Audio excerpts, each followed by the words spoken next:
Hello and welcome to Pick Yourself, the podcast that helps you build and grow your electronic music career. You will learn the strategies, mindset, tactics, and tools that you can implement today to break through tomorrow. My name is Philip. Now let's get right into today's episode.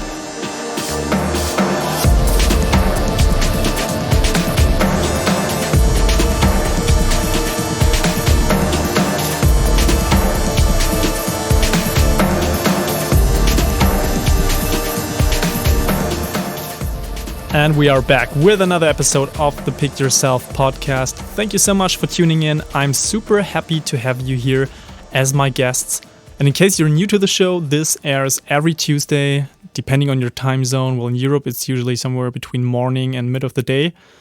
And you can subscribe to the show on basically every big podcast platform that you know. So Apple Podcasts has it, Spotify, Stitcher, Google Podcasts, whatever you use.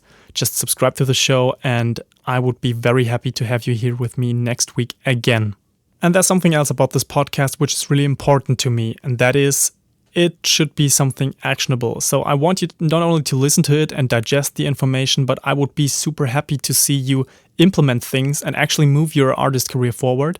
And in order to help you with this, I have created a free resource that you can download at pickyourselfpodcast.com/free. It's called The 7 Strategies of Highly Successful Electronic Music Artists. And what you can find in this free PDF are strategies that will help you actually move the needle in your career. It's things that I have observed among my most successful studio clients, things that have worked for small producers, but also for big ones.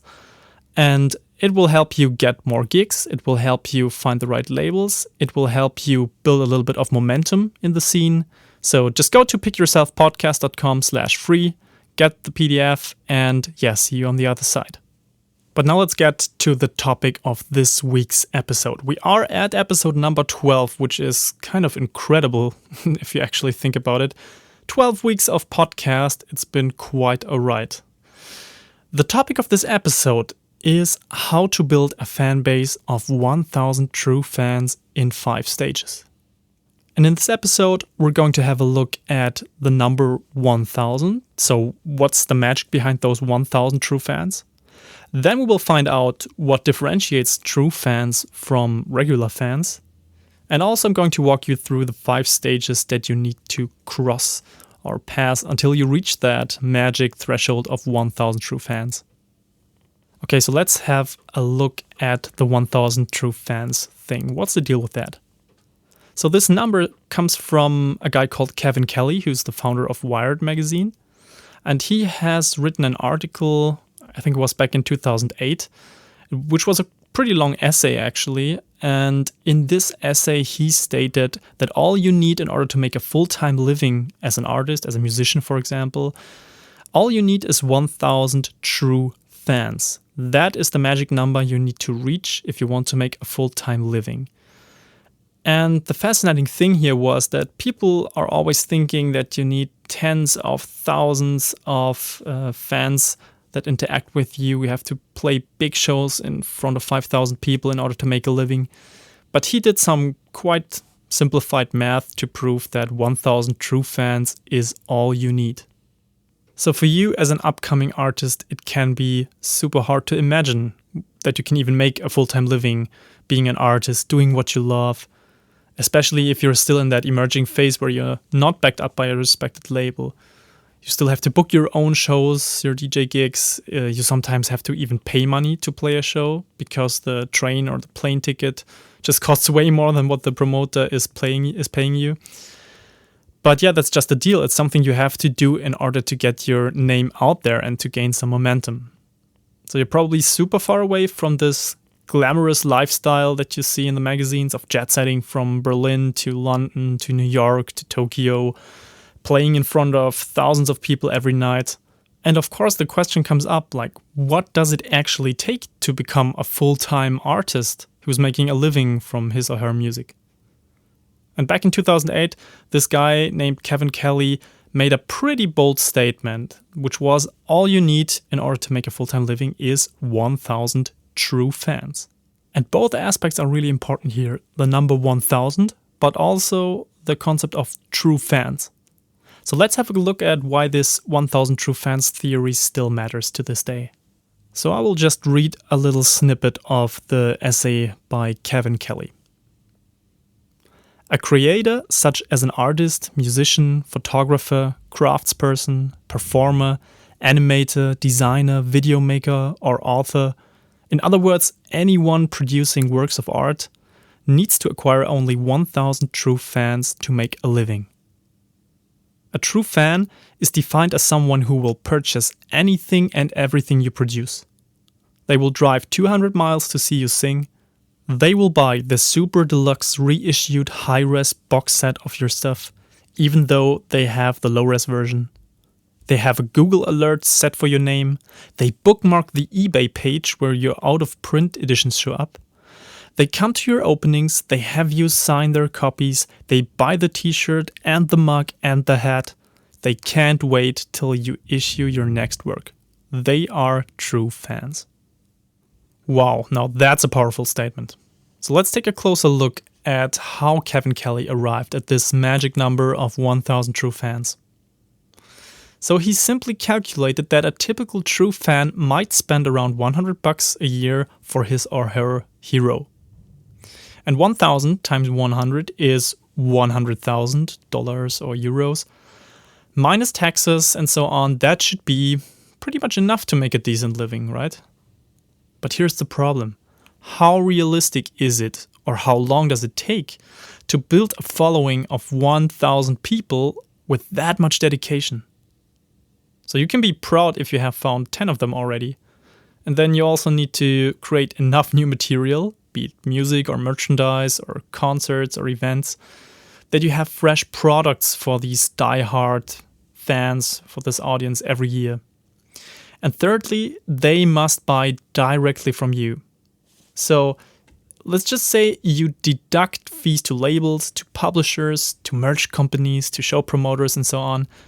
Those $100 that they spend, they will be cut in half, if you're lucky. And these points that I have just described, they are also the main criticism that has arisen after the essay was originally published. And then it went in and out of fashion. It got criticized, it got hyped, it got criticized, it got hyped. But honestly, even if it went in and out of fashion over the last decade, I still believe that there is a lot of truth to it, and there's a lot that we can learn from that way of thinking. So if you want to build your fan base, it at least gives you some orientation and it helps you focus on the right things, which is, first of all, adding as much value as possible to your audience and also constantly nurturing your fans. Adopting this go-giver mentality that we already discussed in episode 10 on networking. And most importantly, playing the long-term game instead of focusing on the short wins. So if you adopt these three aspects when you think about building a fan base, then that's already a quite good mindset to start with. So what does it look like to build a fan base of 1000 true fans? I will now walk you through the 5 stages of an artist career until you reach that point of 1000 true fans. Now, I cannot give you suggestions in every little detail that you have to do in order to make it from one level to the next one. That's obviously also part of your job to figure that out. And there are enough episodes that help you with individual aspects. But I will describe how it feels and what will happen in these stages and what will be the challenges that you're facing then. So let's start with phase 1. Building a fan base of 10 true fans. So that all starts with friends and maybe also your family and acquaintances and so on. It might sound silly, but these people are usually your first true fans. They support your first steps, they are proud of your achievements, and they will even invest in your Kickstarter project to finance your first vinyl pressing or whatever. Which, by the way, might not be the best investment if you want to have a look again at episode 3 that talks about the best investments you can make in your artist career. But that's not the topic now. So at this stage of your career, you are playing your first self-booked gigs at local clubs. You start to build relationships in your scene. You experiment a lot. And this is also where the first true fans beyond your friends and family come from. And they are people who either saw you play or found you on social media or on SoundCloud or something. and they immediately noticed something special about you that resonated with them. So they can sense that there is something special about your music and the way you present yourself, and therefore they start to interact with you. They get in touch, they write you messages, they want to know more about your releases, they want to know what's happening with you. And the interesting fact here is they couldn't even spend $100 for you in any way, because you probably don't have that much stuff out yet. But still, those first 10 true fans are characterized simply by the way they engage with you. So they want to be super close to you and follow your path from that moment on. But the big challenge of this stage of your career is that honestly nobody's really interested in what you do beyond this really, really small circle of 10 true fans, including friends and family and so on. So you're not a known name, you don't have a lot of connections in the scene, and you're guilty of every little damn beginner's mistake you can make. But hey, we've all been through that, so don't worry. Growing a fan base can take some time, and this is just the start. Well, let's move on to the second phase, which is building momentum. Your first 50 true fans. So you might think that getting to 50 true fans is easy. Is there even such a big jump from the first stage to the second one? Well, you bet there is. Because keep in mind that we're not talking about 50 fans, but about 50 true fans.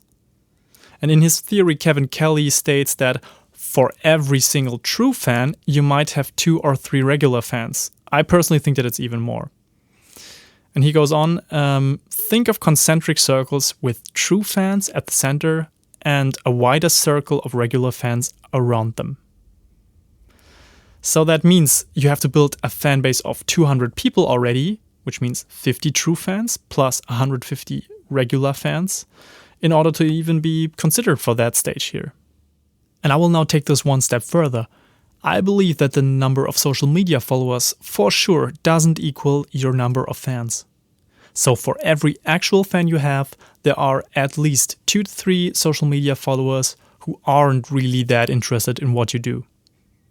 So that means 200 fans times 3 is 600 followers who don't count as fans. So if you currently have a social media following of 600 to 1,000 people, you probably are in this second stage of your career. And by the way, if you're the kind of person that buys social media followers simply to appear bigger than you really are, please watch out for an upcoming episode on this, because we need to have some serious talk about that. Okay, but coming back now to this second stage of your artist career. This is characterized by you as an artist playing regular gigs in local clubs, maybe even across the wider region, maybe sometimes the occasional international gig somewhere. And yeah, you're being constantly visible on lineups, online and on posters in your local area. And that helps you become a known name in this scene. An even better way to build your fan base is to join or start a local artist collective. I think that's a really good way of building your portfolio and building some momentum.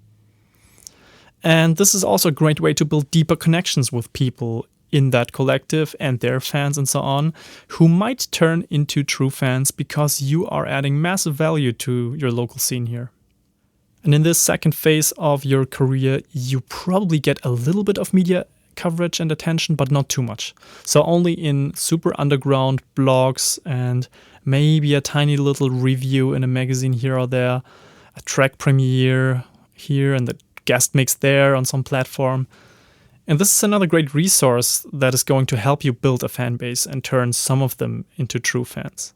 But don't expect too much here in terms of media attention. You're just simply too small to actually make an impact in the blogosphere or in magazines or like bigger channels.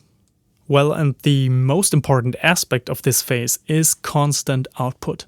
So you have to work super hard, you have to hustle here in order to play regular shows in your area, you have to book them yourself, you have to release new music at least every 6 months, quarterly is even better, you have to keep the quality level of that really high, and you have to interact regularly with the small audience you have on social media. So I cannot stress this enough, consistency is really, really important. Because fans, they simply move on if they don't hear from you in a while, if you're not putting out new stuff. And I mean, even if you put it out a little bit less regularly, that's also okay, as long as the quality is absolutely amazing. But even if you put out the best quality ever and they don't hear from you for like months or whatever, yeah, there's a good chance that they will move on, because you are not Aphex Twin. You cannot go back into silence, work on your stuff, and then every couple of years put out something and the world is coming to a halt. And that's simply not realistic for you. Your fans will most likely move on if they don't hear from you. So overall, this second phase is super important, but it's also a phase where I see a lot of people getting stuck at.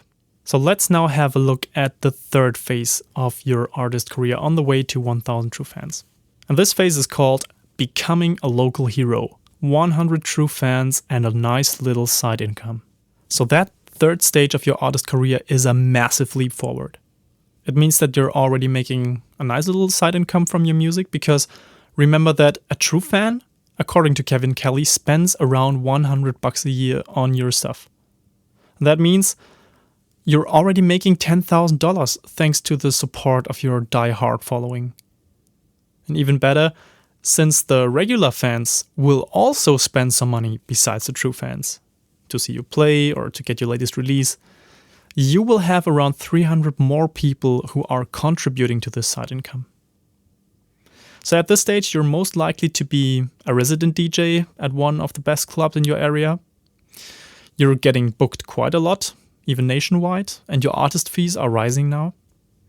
You are a well-known figure in your local scene, and most of the time your name is quite high up on the posters of the lineups. And then you probably have regular releases on established labels in the scene, with track premieres and interviews on well-known blogs. And in consequence, your schedule is now getting quite busy. So you will have to juggle a little bit between your regular life, probably a day job, and your artist career. So growing your fan base is still the number one priority here, but you are a lot further than before. The biggest challenge here is to go out of your comfort zone and play shows outside of your area. Because what I see happening is that a lot of the artists that are in this very comfortable spot of the third phase, you are a local hero, you get a lot of attention locally, you already have a nice little side income. A lot of these artists get stuck here because it's just easy and comfortable and they're a familiar face. But that's really not enough if you want to build an artist career and not just like a nice little side hobby. You have to cross this third phase in order to make it to a full-time living. And the really sad thing that I see happening here is, be it in Berlin or in other cities, is that a lot of these local hero artists in that phase, they tend to become quite arrogant because they somehow think they've made it, because they're playing constantly in the cool clubs of the city. But actually, they are still just opening for the bigger names that come from outside. And they really have a problem getting the same artist fee in other cities, playing more shows in other cities and going out of that comfort zone. But they still behave like they're a big star already. And that's a problem, because I don't think that that's the end of the spectrum. It's actually just a very small step compared to what can happen afterwards. And that brings us to stage number 4, which is international expansion, 500 true fans, and close to making a full-time living off your music. So this is where your artist career really starts to take off. You're getting so many booking requests that you probably cannot really handle them anymore without a booking agency. And you're playing gigs at respected clubs and festivals every weekend. And your artist fee starts to rise significantly now. And just a little side note here, this is probably the first phase where it's a good idea to think about working together with a management company. And if you want to find more about when it makes sense to get a management or not, whether it helps you or if it's a bad idea for you, then go back to episode 2 that talks in detail about that topic. But coming back now to this stage number 4, here, music tech companies are usually asking you to become their brand ambassador, and you can earn a super nice little side income also through sponsorships, or just even get gear for free. Moreover, you're getting featured extensively on big electronic music blogs and magazines with long interviews. You constantly release new music on the top 5 labels of your genre. And moreover, you have lots of physical products also available. So especially vinyl releases in the famous record stores around the world, but probably also merchandise articles. So that's not something you should shy away from at that stage, because your true fans, they will crave to get something from you. And the strange thing is, in this phase, you have way more true fans than you can handle personally. So even if you'd love to have direct interactions with everybody, it won't be possible. So your main challenge will be to maintain a personal touch, but on a very broad scale. So you've built a fan base, but now it's important to keep it engaged. Finding time for your true fans and really cater to them in a way, that is one of the biggest challenges at this stage. And many artist careers fail simply because their core audience gets disappointed and loses interest. So you have to think hard about how you can maintain that deep connection with your true fans. Keep in mind that stuff like limited editions of releases, behind-the-scenes footage of your production process, and like I said, merchandise articles, these are things that keep them engaged. They value everything you put out and everything that is special or limited or something personal. So now let's come to the 5th and final stage of your artist career, which I called living the dream or not, in brackets, 1,000 true fans and beyond. So this is definitely the peak of your career. If you cross that threshold of 1,000 true fans, then your wildest dreams might come true.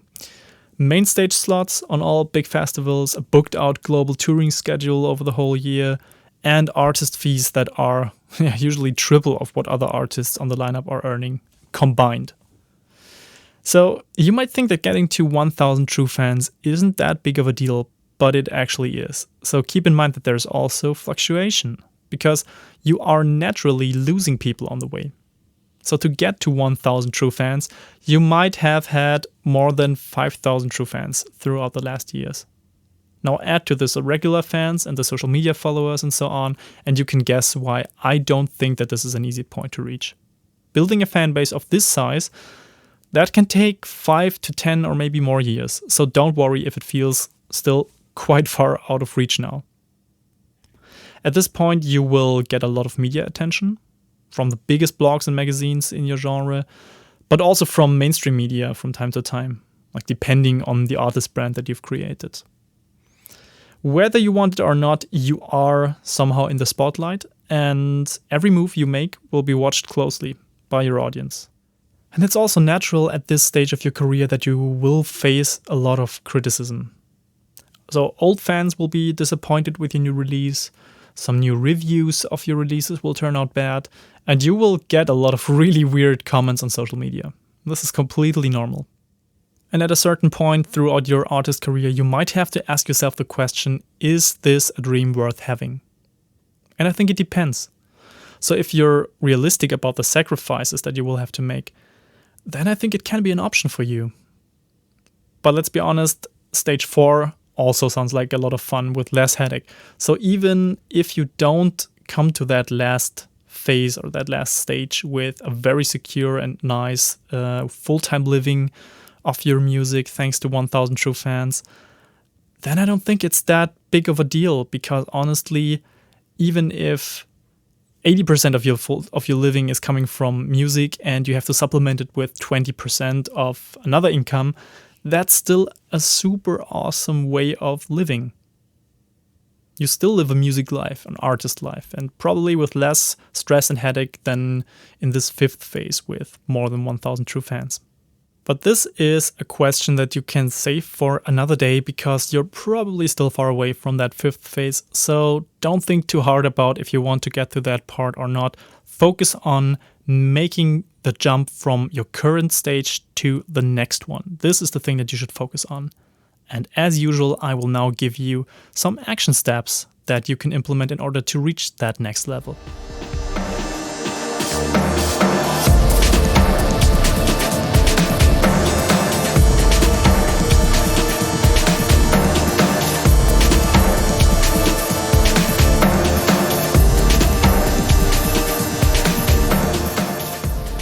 So putting it into action now, how can you build a fan base of 1,000 true fans? So first of all, I want you to analyze at what stage you are currently. So do the math. How many true fans do you have? How many regular fans? And how many extended followers on social media and so on do you have right now?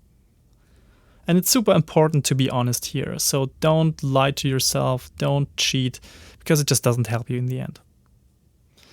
And secondly, what kind of deep interaction and benefits are you offering to your true fans right now? Just make a list of that. And if you're done with analyzing at what stage you are, you can then move on to the second action step, which is think about what it takes to reach the next level. So how big is the gap to reach the next stage of your artist career? Have you just crossed an important threshold, or are you close to reaching the next level already? And keep in mind that it can take years to go from one career stage to another. So it doesn't really matter if you're still at stage 1 or 2. That can be completely normal. But figure out what it takes to reach the next level. And the third action step is make an action plan and start working towards growing your fan base. So you simply write down the next 3 steps that you can take immediately to grow your fan base. So what can you do to grow your number of true fans consistently? And what extra benefits can you offer to your existing fans so you don't lose them and to even turn some of them into true fans? Okay, so I hope these action steps have helped you a little bit. I know that's a lot of work on your end, but I'm not here to carry you to the 5th stage. But I have good news for you, because if you are wondering how to turn a regular fan into one of these true fans, if you're wondering how to attract new fans, then the next episode will be just for you. Because we are going to explore the concept of tribes and how you as an artist can find your tribe. This is based on a concept by Seth Godin, a really famous author and thinker, one of the greatest minds in the 21st century, if you ask me. And this concept is super helpful if you want to turn regular fans into super fans and if you want to attract random people into your audience. So stay tuned for the next episode, and please let me know if you have any questions. So drop me a comment at pickyourselfpodcast.com or write me an email at philip@copilco-productions.com. And I'm very happy to hear from you. I will always respond to your questions. And apart from that, I will hopefully be in touch with you again next week on Tuesday for another episode of the Pick Yourself podcast. Until then, have a good time. Bye-bye.